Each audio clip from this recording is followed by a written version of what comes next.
Hi there, my name is Cynthia Veronica, and in this video I want to show you two different clips of parents reacting to their children's diagnosis of dwarfism. So first I'm going to show you a clip of Tanya from Little Women, Atlanta. The doctor's here. Hi, Bill Wilcox. Nice to meet you. Nice to meet you too.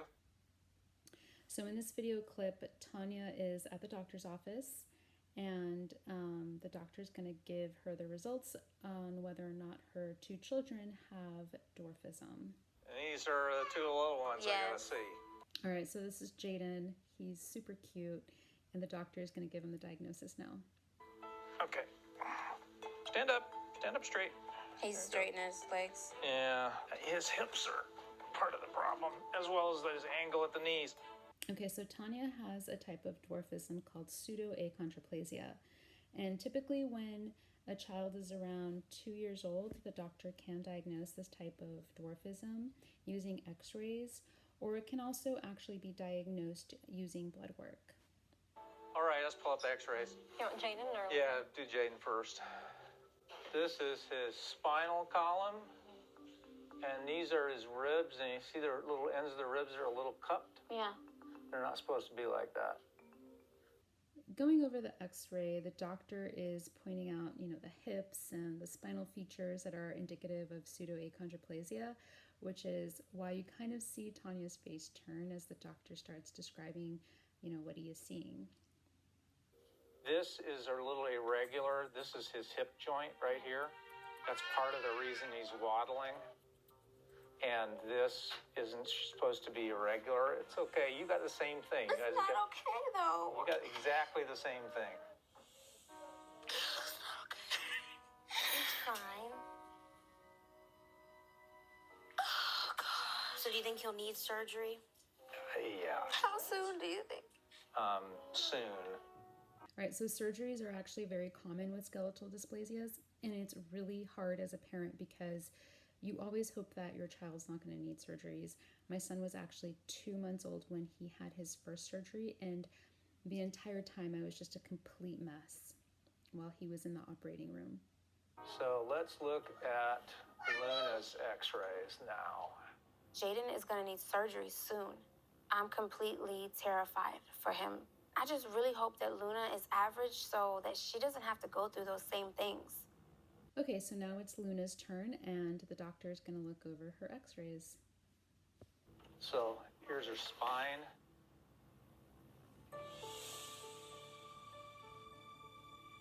Are you going to tell me she's little too? Yeah, I'm afraid so.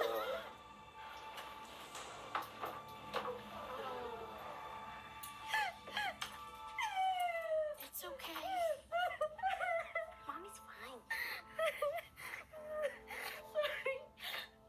Yeah, so both of her children definitely are beautiful and cute, and this doctor is just at a loss. He doesn't know what to say.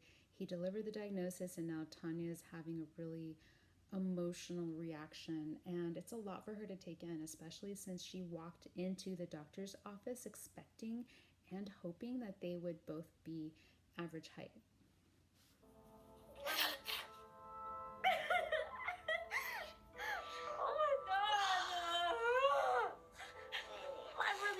You were small. I'm so sorry. I'm so sorry. Oh my God. For me personally, Tanya's reaction is actually really hard to watch, and I completely understand where she's coming from. I get it. There's a lot of fears that come with this diagnosis, although I will say that I'm actually a little surprised by it because, Jaden's going to be little just like her. And I just thought that she would be just a little bit more embracing since, she knows what to expect medically, physically, socially, emotionally. And I would think that, her thought process would be such that she could guide him, through life and even connect with him more on a deeper level.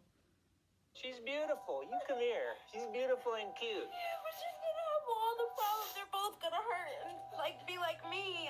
They're gonna be in pain for the rest of their lives. Okay, so Tanya says that she's upset because her children will be in pain for the rest of their lives. But I think there's a little bit more to it.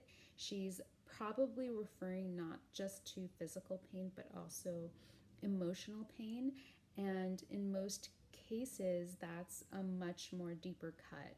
So, she may have to face some of those feelings and emotions so she can move past that and heal herself in a healthy way.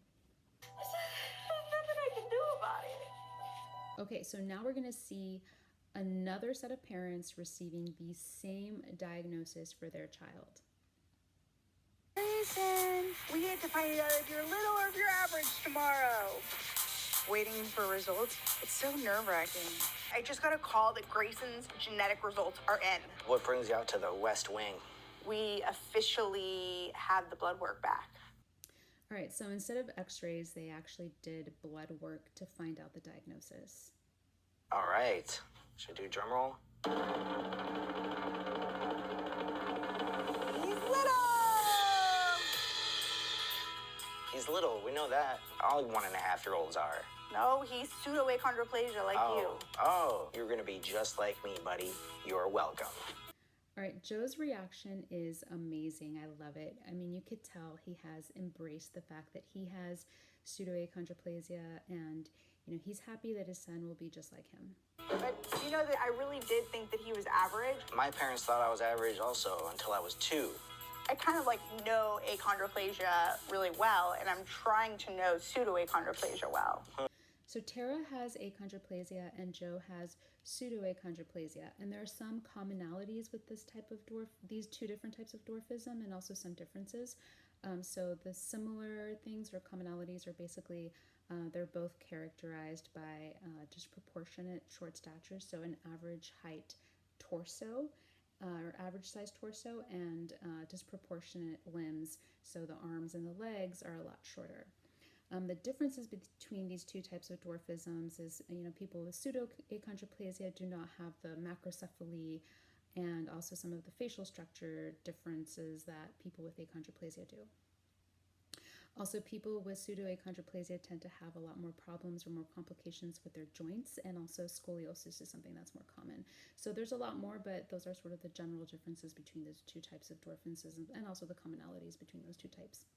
Now that I know for sure that Grayson has pseudoachondroplasia, I truly want to set Grayson up for success, but I can't do that unless I have some kind of knowledge of what to expect.